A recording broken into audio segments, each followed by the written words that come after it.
ఓలక్క location చూస్తుంటే పెళ్ళికి వెళ్ళినట్టున్నావు. ఇంతకీ పెళ్ళి ఎవరిదమ్మా?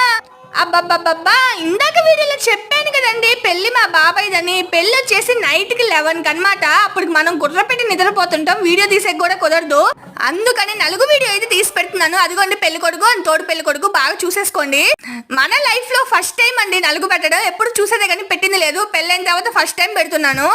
పెళ్ళి అంటే మన డెకరేషన్ ఉండాలిగా. ఇది శాంపుల్ మాత్రమే, అసలు కథ రాత్రికి ఉంది. మనం గుర్రు పెట్టి నిద్రపోకపోతే నైట్కి అయితే వీడియో వస్తుంది పక్కా, నాది గ్యారంటీ.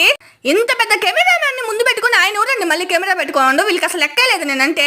ఇదిగోండి ఈవిడ మా పెద్దమ్మ అనమాట. ఇంకొక రెడ్ కలర్ శారీ వస్తుంది చూడండి ఎంట్రీ ఇప్పుడు మెల్లగా. ఆవిడ కూడా మా పెద్దమ్మ.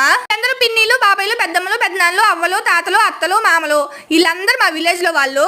చాలా మంది నా శారీ బాగుంది ఎక్కడ తీసుకున్నావు అని అడిగారు. ఫుల్ డీటెయిల్స్ అన్ని కమ్యూనిటీలో పోస్ట్ చేశాను, ఒకసారి చెక్అవుట్ చేసేయండి. Anyway thank you for watching, bye bye.